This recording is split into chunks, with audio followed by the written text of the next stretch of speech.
औज़ुबिल्लाहिमिनश्शैतानिर्रजीम बिस्मिल्लाहिर्रहमानिर्रहीम। अस्सलाम वालेकुम डियर स्टूडेंट्स, मैं हूं सना इम्तियाज़, आपकी ट्यूटर, और आप सबको अपने चैनल पर एक नई वीडियो के साथ खुशामदीद कहती हूं। In the previous lecture, we have discussed about the introduction, their importance and the branches of the chemistry from class 9. And today's lecture is about the basics definitions related to the chemistry or the chemical reactions. तो चलते हैं अपनी बाकायदा video की तरफ। चूँकि हम chemicals की बात करें या केमिकल रिएक्शंस की बात करें, तो जितने भी केमिकल्स होते हैं वो सारे के सारे मैटर्स की फॉर्म में होते हैं। तो हमें पहले ही पता होना चाहिए कि मैटर्स एक्चुअली हैं क्या। हर वो चीज़ जो कि मैस रखती है और जिसका एक स्पेसिफिक स्पेस होती है वो मैटर के अंदर इंक्लूडेड होती है। फॉर एग्जांपल, ये मेरे पास एक मार्कर है, तो इसका एक स्पेसिफिक मैस है और एक स्पेसिफिक स्पेस है, तो हम इसको मैटर के फॉर्म में कंसिडर करेंगे। इसी तरीके से वाटर के एग्जांपल ले लेते हैं। वाटर हो गया, आइस हो गई, या फिर हमारे पास जितनी भी गैसेस हैं वो सारे के सारे मैटर की ही एक फॉर्म है। क्यों मैटर की फॉर्म है? क्योंकि उनके पास मैस है और उनके पास स्पेस है। मैस हमारे पास हर वो चीज़ होती है जो कि यानी कि क्वांटिटी जो है किसी भी चीज़ की वो मैस के अंदर इंक्लूडेड होगी, और स्पेस हमारे पास यानी कि कितना उसका एरिया है वो हमारे पास मैटर के अंदर कंसिडर किया जाएगा। तो सिंपल तरीके से अगर इसको हम देखें तो हर वो चीज़ जो कि मैस रखती है और स्पेस रखती है वो मैटर के अंदर इंक्लूडेड होती है। फॉर एग्जाम्पल, हम मार्कर की बात करें तो मार्कर भी यही इसकी एक एग्जांपल है। डस्टर की बात करें, ये भी उसी की एक एग्जांपल है। ये जो बोर्ड पड़ा हुआ है ये भी उसकी एक एग्जांपल है। तो ये जितनी भी चीज़ें हैं इस दुनिया के अंदर, या हर वो चीज़ जो कि फ़ानी हो जाने वाली है, वो सारी मैटर के फॉर्म में है। अब आगे चलते हैं इसकी स्टेट्स के बारे में। तो इसकी 3 फिजिकल स्टेट्स होती हैं, जिसमें सबसे पहले आती है solid, second one is a liquid, third one is a gas. Solid यानी कि हमारे पास अगर हम सिंपल एग्जांपल लें तो उसका एक स्पेसिफिक एरिया होता है, स्पेसिफिक उसकी स्पेस होती है। जैसे हम आइस की बात कर लें तो आइस भी सॉलिड की एक फॉर्म है। लिक्विड यानी कि उसकी कोई एक स्पेसिफिक शेप नहीं होती, जैसे हम वाटर की एग्जांपल ले लें। और अगर हम गैस की एग्जांपल लें तो गैस की भी कोई एक स्पेसिफिक शेप नहीं होती। जिस भी एरिया के अंदर वो जाती है, जिस भी चीज़ के अंदर हम उसको डालेंगे उसकी शक्ल बिल्कुल वैसे ही हो जाएगी जिस तरह की यानी कि कंटेनर की शेप होगी। तो सॉलिड की अपनी स्पेसिफिक शेप होती है, जैसे मैंने एग्जांपल ली आइस की। लिक्विड्स की कोई अपनी स्पेसिफिक शेप नहीं होगी, गैस की भी कोई स्पेसिफिक शेप नहीं होती। तो गैस हमारे पास जो है, जैसे कि हम वेपर प्रेशर कहेंगे, तो ये हमारे पास क्या है, ये तीनों स्टेट्स किसकी हैं? मैटर की स्टेट्स हैं। आगे चले तो इसकी हम बात करते हैं टाइप्स के बारे में। तो टाइप्स इसकी 2 होती हैं। मेन टाइप्स इसकी सब्सटेंस है और साथ में मिक्सचर। अब सब्सटेंस सिंपल चीज़ यानी सिंपल फॉर्म में अगर हम कहें तो जो चीज़ प्योर फॉर्म में होगी वो सब्सटेंस कहलाएगी। लाइक फॉर एग्जांपल, हमारे पास एलिमेंट्स हो गए और साथ में कंपाउंड्स हो गए। These are the substances. Mixture हर वो चीज़ जो कि इम्प्योर फॉर्म में होगी, खालिस फॉर्म में नहीं होगी, वो हमारे पास मिक्सर के अंदर आएगी। जैसे फॉर एग्जाम्पल होमोजीनियस मिक्सचर है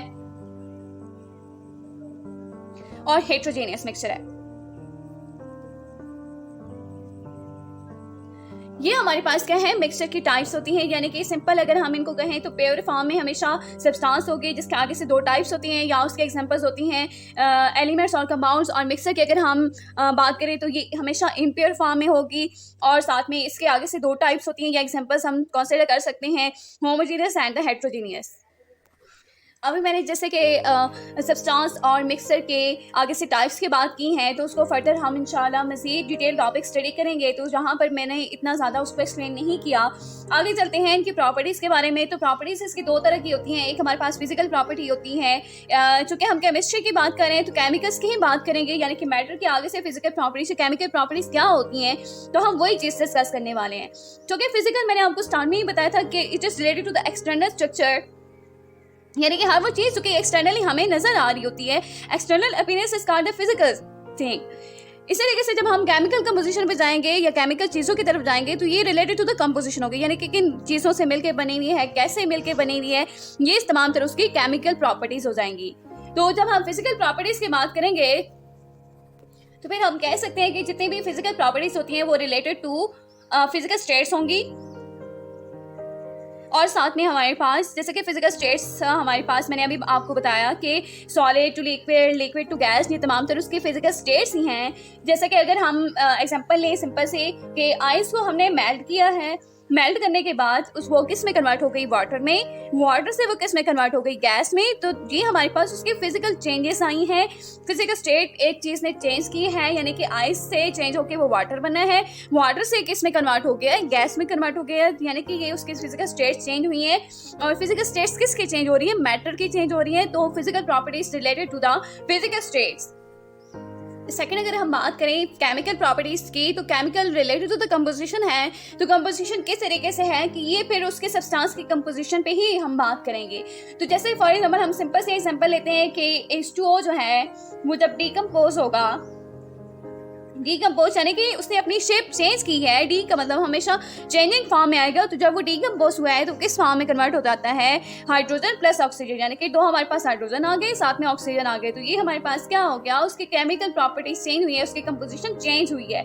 कंपोजिशन चेंज होने की वजह से उसका स्ट्रक्चर भी चेंज हो गया है। तो chemical properties related to the composition of the substance, यानी कि ये हमारे पास उसके अंदर उसकी कंपोजिशन से रेलेवेंट होगा। तो प्रॉपर्टीज जो है वो दो तरह की ही होती हैं, physical properties and the chemical properties. Physical properties के अंदर हम फिजिकल स्टेट्स को स्टडी करते हैं, केमिकल प्रॉपर्टीज के अंदर हम उसके कंपोजिशन को देख रहे होते हैं। So today's lecture we have discussed about the matter and its types, mixture and the substances, and we further divided the mixture into the homogeneous mixture and the heterogeneous mixture, and the substance into the elements and the compounds. तो I hope कि आपको आज के topic समझ आ गया होगा। अगर कुछ भी प्रॉब्लम होता है, कोई भी क्वेश्चन होता है, आप मुझे कमेंट सेक्शन में लिखिए। उसके अलावा आपको जो है इस टॉपिक के ऊपर टेस्ट योर सेल्फ 1.1 दिया हुआ है, जो कि इंशाल्लाह मैं आपको इस चैप्टर की लास्ट में जितने भी टेस्ट योर सेल्फ होंगे वो जो है वो करवाऊंगी, और उससे रिलेटेड जितने भी आपके इसके क्वेश्चंस होंगे वो शॉर्ट क्वेश्चंस हो गए, लॉन्ग क्वेश्चन हो गए, इसके अलावा पेपर पैटर्न भी मैं आपको साथ साथ बताती रहूँगी ताकि आप इंगेज रहें।